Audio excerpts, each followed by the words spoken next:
একটা সরকার আসে, আমরা আস্থা তার উপর আমাদের আস্থা আস্তে আস্তে বাড়ে। তারপর যখন একটা সময় চলে যায়, আস্থা কমে যায়। এই যে সর্বশেষ আমাদের মেধাবী তরুণদের কথাই দেখলে আমরা বুঝি, আমাদের কত আশা ছিল ওদের নিয়ে, প্রত্যেকটা লোকের ছিল কিন্তু মূলত। তো সে আশা কোথায় এখন? মেধাবীদের আন্দোলন, অতঃপর ওদের সফলতায় আমরাও আস্থা খোঁজা শুরু করলাম। তারপরে একটা পর্যায়ে ওদের উপরে হতাশা চলে আসলো। ওদের নিয়ে যে আশাগুলো ছিল, যে সংস্কারগুলো ছিল আমাদের মনের ভিতরে, তার কিছুই আমরা দেখতে পারিনি বাস্তবায়ন। অন্য কোনো কিছু না, দেশের মানুষ খাইতে পারলো কি পারলো না, মানুষের কি অবস্থা, কিচ্ছু দেখার দরকার নেই। দ্রব্যমূল্যের দাম বাড়লো কি না সেটাও দেখার দরকার নেই। আসলে মূলত রাজনীতিটা কাদের জন্য? আপনার এই নথিপত্র যা আছে এগুলা সব চেঞ্জ করার জন্য নাকি গরিব মানুষের জন্য? রাজনীতি সমান সমান কি? ব্যক্তিগত নাকি রাজনীতি সমান সমান মানুষের জন্য? রাজনীতি তো নিজের ব্যক্তিগত চাহিদার জন্য না, সে ব্যক্তিগত চাহিদার জন্য তো রাজনীতি না। রাজনীতি তো মূলত গরিব মানুষের জন্য। আমরা এটা ভুলে যাই। আমরা যতক্ষণ মনে রাখি ততক্ষণ হচ্ছে আমরা ক্ষমতায় থাকি না। ক্ষমতায় যখন যাই, ওই চেয়ারটায় যখন বসি, তারপর আমরা এগুলোই ভুলে যাই। এর কিছুই আমাদের মনে থাকে না। অভ্যুত্থান ও বিপ্লব নিয়ে কিছু কথা বলতে চাই। এই আপনার গত 31 তারিখে সম্ভবত বৈষম্য বিরোধী আন্দোলনকারীদের, এই যে সমন্বয়কারীদের একটা ঘোষণা দেওয়ার কথা ছিল। এটা নিয়ে বেশ সংগ্রাম ছিল তারা। ঘোষণাপত্র নিয়ে মূলত ঘোষণাপত্র দেওয়ার নিয়ম হইতেছে সম্ভবত, আমরা স্বাধীনতা যে যুদ্ধ, আমাদের স্বাধীনতা যুদ্ধের দিকে তাকালেই কিন্তু বুঝতে পারবো যে ঘোষণাপত্র দেওয়ার নিয়মটা কখন। এটা শুরুর দিকে দিতে হয়। এটা প্রত্যেকটা দেশই ঘোষণাপত্র কিন্তু আগেই দিছে, পড়ে না। এটা আমাদের চরম একটা ভুল। আমাদের না, মূলত এই ৭২-এর সংবিধান যারা কবর দিতে চায় তাদের। বিক্রমী কী ঘটনা হলো আমাদের দেশে? জুলাইয়ে কি বাংলাদেশে বিপ্লব না গণঅভ্যুত্থান কোনটা হয়েছিল বলতে পারবেন? বলুন, আমিও জানতে চাই। অনেক বিজ্ঞ ব্যক্তি বলেছেন গণঅভ্যুত্থান ঘটেছে, বিপ্লব নয়। আবার অনেকেই বলেছেন বিপ্লব নয়, গণঅভ্যুত্থান ঘটেছে। ব্যক্তিগতভাবে আমার কাছে যেটা মনে হয়, এটা না গণঅভ্যুত্থান না বিপ্লব। আসনের দিকে যাই। বঙ্গবন্ধু শেখ মুজিবুর রহমানের সপরিবারে যখন মারা হইল, তখন আপনার কিন্তু হলো আর কি, তখন মুস্তাক সাহেব তিনি ক্ষমতা নিয়েছিল, দায়িত্ব নিয়েছিল আর কি। তো দায়িত্ব নেওয়ার পরে তখন আপনার তিনি আর্মিতে যখন আর্মিতে ফেরার পরে তখন ওই সিভিলদের দিয়ে সামনের দিকে দেয়, আর আপনার তারপর হচ্ছে দেখা যাচ্ছে যে উনি পিছের দিকে থাকে, উনি কিন্তু সামনে থাকে না। তো এরপরে আপনার একটা জিনিস কি, উনি মাত্র 83 দিন কিন্তু এভাবে ক্ষমতায় ছিল, 83 কি 84 দিন এরকম ক্ষমতায় ছিল। হচ্ছে আপনার চট করেই ঢুকে যাওয়া হচ্ছে জিয়াউর রহমান। তারপরে জিয়াউর রহমান চলে আসেন। জিয়াউর রহমান সাহেব আসার পরে উনার আন্ডারে প্রশাসন থাকে। প্রশাসন কিন্তু উনারও শুধু আপনার ধরেন মেনে নেয়। তারপর হচ্ছে উনার অন্য যে প্রশাসনিক যে ব্যবস্থা, ওটা কিন্তু প্রশাসন মেনে নেয় না, বা ওনার দেশের তখন যে পরিস্থিতি, তখন কিন্তু সেটা প্রশাসন কিন্তু অনুমতি দেয়নি। সে ইরশাদ সাহেব আসেন। ওনার সম্পর্কে সংক্ষিপ্ত অল্প একটু ধারণা দেই। সেটা হচ্ছে উনি অধিগ্রহণ করার পরেও কিন্তু প্রশাসন পালায় নাই, অর্থাৎ উনি পালায় নাই, রাজত্ব করেছেন, আবার একটি পার্টিও করেছেন। তো এখন কথা হচ্ছে, তারপর চলে আসি আমরা 2024-এ। তো 2024-এ আসলে আমরা যেটা দেখতে পারি সেটা হচ্ছে, এখানে 2024-এ টেক ওভার এক বেসামরিক সরকার ব্যবস্থা।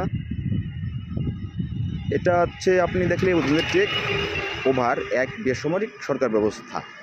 একটু বুঝেন তো, শুধু ডাক্তার ইউনূস সামনে থাকেন, আর কিন্তু কেউ সামনে থাকেন না, বাকি পিছনে আর্মি থাকেন। আমরা এটা কিন্তু নিজেরা অবগত। ওয়াকারুজ্জামান নিজেই বলেছেন কিন্তু যে তাকে আশ্বাস দিছে। তো সেটাও আমরা জানি, কিন্তু উনি সাহসটা পাইছে। তো ওনার কিন্তু সাথে আর অন্য ওনার সামনে কেউ নাই, উনি একাই সামনে, সবাই পিছু নেই ওনার। মুস্তাক সাহেব আসলেন, উনি 83 দিনের মতোই ছিলেন সম্ভবত। তো সেই অর্থে আপনি ধরেন ডাক্তার ইউনূস সাহেব 4 মাস অলরেডি পার করে এখন 5 মাস কি 5 মাস প্লাস টিলাস প্রশাসন যদি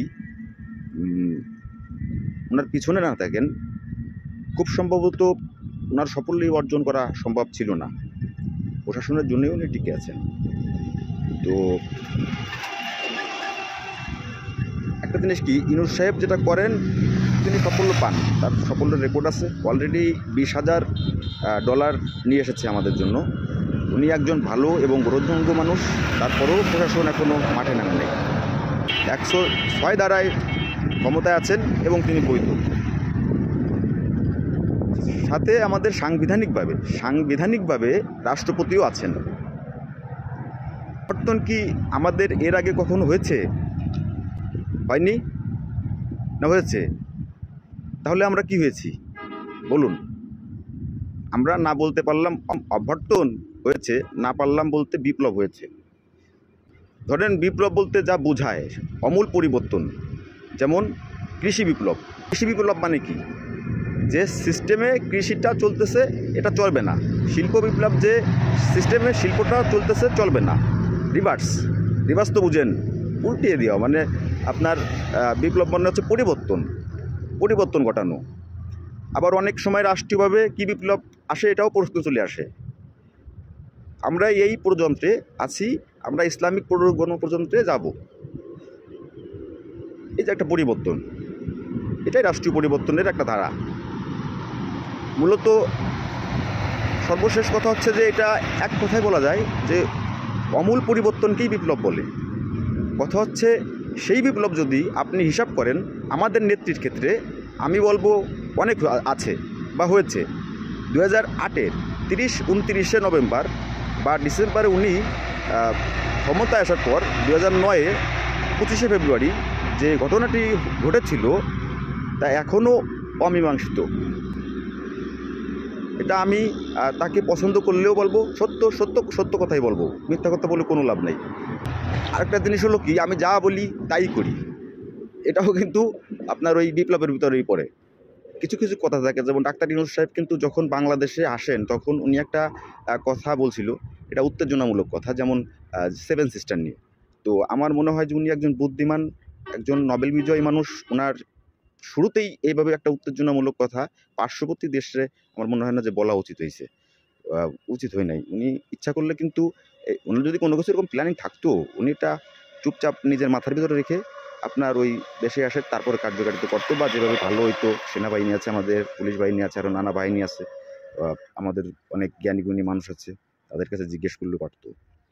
বড় বিপ্লব যেটি ঘটিয়েছেন তিনি, সেটি ডেমোক্রেসি, স্বাধীনতায় হস্তক্ষেপ, গণতন্ত্র।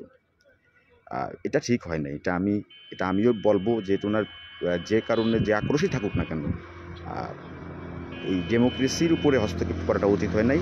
কারণ মানুষ ক্ষিপ্ত হয়ে যায়, কিন্তু তার গণতান্ত্রিক অধিকার যখন তার থাকে না, তখনই কিন্তু মানুষ ক্ষিপ্ত হয়। একটা মানুষ খাইতে পারুক আর না পারুক, তার গণতান্ত্রিক একটা অধিকার যে সেটা সে চায়, তার ওইটা একটা স্বাধীনতা। আপনি দেখেন, যখন আপনি খুব ছোট থাকেন তখন আপনার বাবা মা, বড় ভাই বোন কেউ থাকলে যে বাধাটা দেয়, তখন কিন্তু আমাদের একটা ফিল হয় যে এটা আমার একটা বাধা, স্বাধীনতায় বাধা। আমরা চিন্তা করি আমরা বড় হব, বড় হওয়ার পরে তারপরে আমাদের এই স্বাধীনতাটা পাবো, ফিরে পাবো, একটা উচ্ছ্বাস লাগে তখন। তো সেই স্বাধীনতাটা যখন আপনি কোনোভাবেই পাবেন না, দেশ প্রধান যারা পরিচালনা করেন, যারা আমাদের উপদেষ্টা সরকার, তাদের কাছ থেকে যখন আমরা আশা শুরু এরকম কোনো কিছু না পাবো, তখনই কিন্তু মানুষ ক্ষিপ্ত হয়ে যায়। তো ওনার সবচাইতে বড় যে একটা ভুল ছিল সেটা হচ্ছে ডেমোক্রেসি। এখন যদি আপনি বলেন আমরা কি বিশ্বাস করব, এটা কি বিপ্লব না এটা কি? তো আসলে যেহেতু রাষ্ট্রপতি সাংবিধানিক অনুযায়ী আছেন, আবার ইউনূস সাহেব বসে আছেন ওই সেই সংবিধানের 106 ধারায়, মোতাবেক রাষ্ট্রপতি একটা জিনিস খেয়াল করুন এখানে, এই যে 16ই ডিসেম্বর গেল আমাদের গত 2024-এর 16ই ডিসেম্বর 16ই ডিসেম্বর গেল, এখানে আমাদের রাষ্ট্রপতি সাহেব আমাদের প্রধান উপদেষ্টাগণকে দাওয়াত দিছিল কিন্তু ওনার বাসায় না কোথায়, যাই হোক গণভবন যেখানেই হোক দাওয়াত দিছিল এটা শিও কোথায় দিছিল এটা আমার মনে আসতেছে না এই মুহূর্তে। তার মানে আমরা পরিষ্কার যে এখানে একটা মত বিরোধ আছে, যে আপনার দেখেন দাওয়াত দিছিল, এটা কিন্তু দাওয়াত অ্যাকসেপ্ট করি নেই, তো আসে না আর কি। তো তার মানে কি একটা মত বিরোধ এখানে আমরা কিন্তু পাই, একটু দেখলেই পাই একটা মত বিরোধ আছে দেখেন। সুতরাং এখানে আপনার মনে হতেই পারে এটা কি বিপ্লব নব অভ্যর্থন, এটার কারণ হচ্ছে পিছনের কোনো বিপ্লবের সাথে এই বিপ্লবটার, এই আমাদের মেধাবী তরুণদের, বৈষম্য বিরোধী মেধাবী তরুণদের যে বিজয়টা হয়েছে, এই বিজয়টার সাথে আমাদের এর আগে যতগুলো বিজয় হয়েছে তার সাথে কি কোনো কিছুর আপনি মিল খুঁজে পান কিনা দেখেন। কোনদের ঘোষণাপত্রে মূলত কি দেওয়া আছে,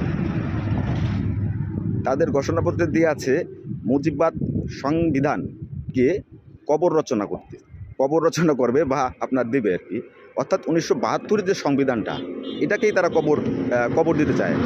আপনি 72 যে সংবিধান, আপনার এখানে কিন্তু আপনার সবার কিন্তু একটা ভালোবাসা কাজ করে প্রত্যেকটা লোকই। আমরা যে দলের করি বা সমর্থন করি বা পছন্দ করি না কেন, আমাদের কিন্তু কাজ করে। আমরা সেই ধারাবাহিকতায় কিন্তু এইভাবে বড় হয়ে আসছি এখন পর্যন্ত। তো এটা তো কেউ মানবে না রে ভাই। এই জিনিসটা যারা 1972-এর সংবিধান সম্পর্কে একটু জানে, যেমন 21শে ফেব্রুয়ারি, 16ই ডিসেম্বর ইত্যাদি, তো তারা আমার মনে হয় না দলমতের কারণে মাইনে নেবে না। তো শেখ হাসিনার একটা জিনিস দেখেন, শেখ হাসিনা আগে যদি এরা বলতো তাহলে কিনা সমর্থন পারত কিনা আমার সন্দেহ আছে। শেখ হাসিনাই যখন আপনার স্বাধীনতার পক্ষের আর স্বাধীনতার বিপক্ষের এই দুটারেই যখন আলাদা আলাদা করে একটা শাস্তির যোগ্য বা নিয়ে কথা বলছে, তখন কিন্তু সেনাবাহিনী তার বিপক্ষে যায় নাই। তার মানে এখানে সুস্পষ্ট যে সেনাবাহিনীও স্বাধীনতার পক্ষে, সরকার স্বাধীনতার বিপক্ষেদের যে শাস্তিমূলক কথাবার্তা বলছে এই পর্যন্ত যে সরকারই বলুক, দেখেন এখানে কিন্তু সেনাবাহিনী কখনো হস্তক্ষেপ করেন নাই বা বাধা সৃষ্টি করেন নাই। সেনাবাহিনী সবসময় কিন্তু পক্ষই দিছে। তার মানে আমরা এখানে সুস্পষ্ট হচ্ছি, সেনাবাহিনী 1972 সালের ওই আমাদের যে সংবিধান, সেই সংবিধানকে কিন্তু উনিও মানে সেনাবাহিনীগণও কিন্তু সমর্থন করে। বা এতটুকু কথা বলবো, এই যে 5ই আগস্টের যে আর কি, 5ই আগস্টের সাথে সাথেই বলা উচিত ছিল, তাও আপনারা বলেননি। তারপরে আপনার 5ই আগস্ট পরবর্তী দীর্ঘ একটা সময় পাঠ করছেন, তো সেখানেও কিন্তু আপনারা বলেন নাই।